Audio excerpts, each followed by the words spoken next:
কোনো ভারতীয়দের কোনো চিন্তা নেই, বাংলাদেশ থেকে আসা হিন্দু শরণার্থীদেরও কোনো চিন্তা নেই। বিহার, উত্তরপ্রদেশ, ঝাড়খণ্ড থেকে আসা ভারতীয়, এমনকি ভারতীয় মুসলিমদেরও কোনো চিন্তা নেই। এসআইআর লাগু হতেই অভয় বাণী শোনা যাচ্ছে রাজ্যের বিরোধী দলনেতা শুভেন্দু অধিকারীর গলায়। হুগলির ভদ্রেশ্বরে জগদ্ধাত্রী পুজোর উদ্বোধনে এসে এই মন্তব্যই করেছেন শুভেন্দু অধিকারী। কি বলছেন তিনি শোনাবো আপনাদের, শুনুন।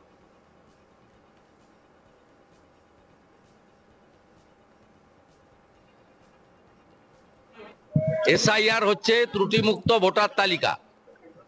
অনুপ্রবেশকারীদের নাম ভোটার তালিকায় থাকবে না। যারা ভারতীয় নয় তারা কেন ভারতে ভোট দেবে? এই তালিকায় কোনো ভারতীয়দের চিন্তা নেই। বাংলাদেশ থেকে আসা হিন্দু শরণার্থীদেরও কোনো চিন্তা নেই। বিহার, ইউপি, ঝাড়খণ্ডের ভারতীয় লোকেদেরও কোনো চিন্তা নেই। কোথাও চিন্তা নেই। কোনো ভারতীয়দের এতটুকু চিন্তা নেই, সে যে দল করুন না কেন। এমন কি ভারতীয় মুসলমানদেরও কোনো চিন্তা নেই। এখানেই শেষ নয়, ভাইপো আর আইপ্যাক মিলে গিয়েছে এবং মিলে গিয়ে আইএএসদের লিস্ট বানিয়েছে। সেই করে কোনো লাভ হবে না বলছেন শুভেন্দু অধিকারী। তিনি আরো বলছেন যে নজরদারি কঠিন থাকবে নির্বাচন কমিশনের তরফে এবং আমাদের তরফেও। এই হুঁশিয়ারি দিয়েছেন রাজ্যের বিরোধী দলনেতা। হুগলির ভদ্রেশ্বরের দক্ষিণপাড়া শারদাপল্লী জগদ্ধাত্রী পুজোর উদ্বোধনে আসেন রাজ্যের বিরোধী দলনেতা শুভেন্দু অধিকারী। পুজো উদ্বোধনের পাশাপাশি এসআইআর নিয়েও সরব হয়েছেন তিনি।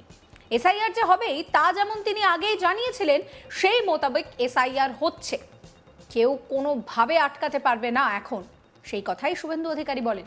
এ বিষয়ে শুভেন্দু অধিকারী বলেন যে আইপ্যাক, ভাইপো আর ভাইপোর কাছের আইএএস ক্যামাক স্ট্রিটে বসে লিস্ট বানিয়েছে। এসব করে কোনো লাভ হবে না, নজরদারি কঠিন থাকবে। নির্বাচন কমিশন কঠিন নজরদারি চালাবে, নজরদারি আমরাও চালাবো। শুভেন্দু আরো বলেন, এসআইআর হলো ত্রুটি মুক্ত ভোটার তালিকা, যা আগেও হয়েছে।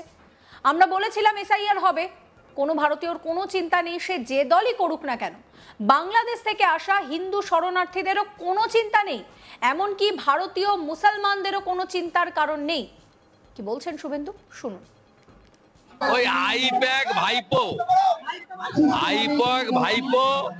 আর ভাইপোর কিছু ক্লোজ আইএস অফিসার আছে, ওরা ক্যামাক স্ট্রিটে বসে লিস্ট বানিয়েছে। কোনো লাভ হবে না। নজরদারি কঠিন থাকবে, ইলেকশন কমিশনেরও থাকবে, আমাদেরও থাকবে।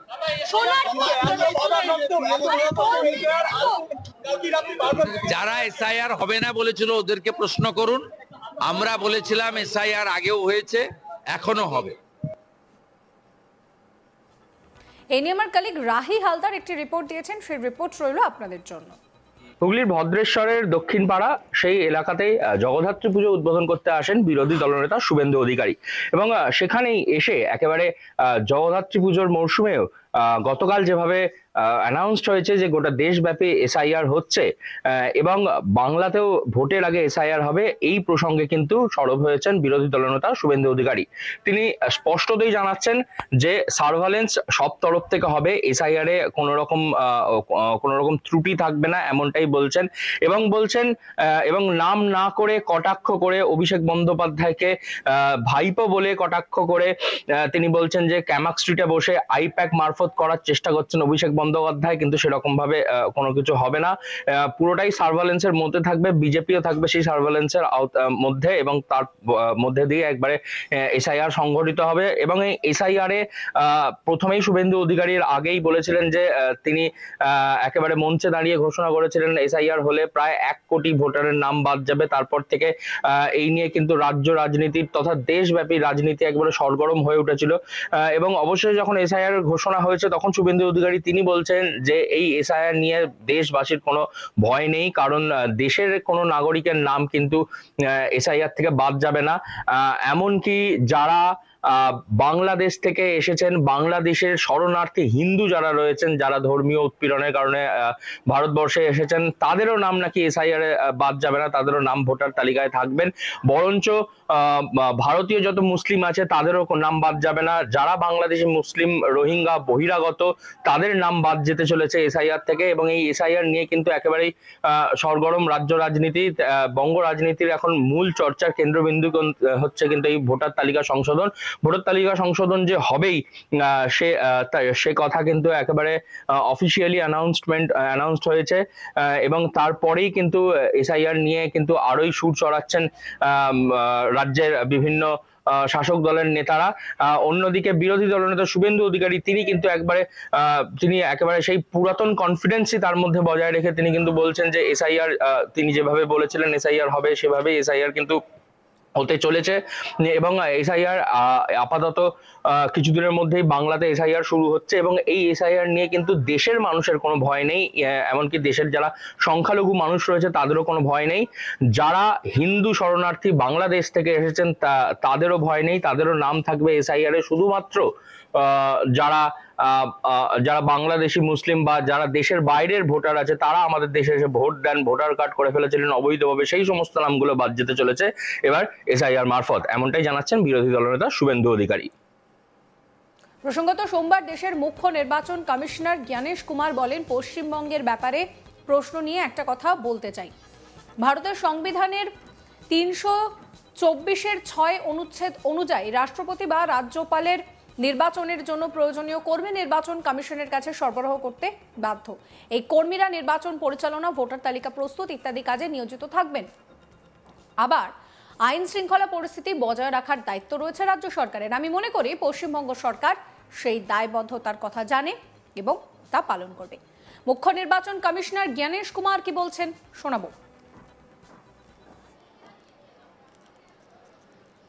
जहां तक वेस्ट बंगाल की बात है, कोई भी गतिरोध नहीं है। संविधान के अंतर्गत सभी संवैधानिक संस्थाएं अपने अपने दायित्व का पालन करती हैं। Election commission special intensive revision करते हुए अपने दायित्व का पालन कर रहा है, और इसी तरह से राज्य की सरकारें भी अपने अपने दायित्व का पालन करेंगी। वेस्ट बंगाल की बात एक बार दोबारा उठी है, तो मैं एक बार और स्पष्ट करना चाहता हूं कि संविधान के अंतर्गत हर संवैधानिक संस्था को अपना दायित्व निभाना होता है। आर्टिकल 324 सब क्लॉज 6 के तहत मतदाता सूची तैयार करने के लिए या मतदान कराने के लिए जिन भी चुनावी कर्मियों की आवश्यकता चुनाव आयोग को होगी, वो राज्य सरकार मुहैया करा के डेपुटेशन पर देने के लिए बाध्य है। इसी तरीके से कानून व्यवस्था की जो आपने बात की, वो राज्य सरकार की संवैधानिक जिम्मेदारी है, और मुझे इसमें कोई भी संकोच नहीं है कि हर राज्य सरकारें चुनाव आयोग की तरह ही अपनी पूरी संवैधानिक दायित्व का निर्वहन करेंगी और करती रही। সমস্ত খবরের আপডেটের জন্য আপনাদের নজর থাকুক আজ তাক বাংলায়। চ্যানেলটিকে সাবস্ক্রাইব করবেন, নোটিফিকেশন পেতে বেল আইকনে ক্লিক করবেন, ফলো করতে ভুলবেন না আজ তাক বাংলার হোয়াটসঅ্যাপ চ্যানেলও।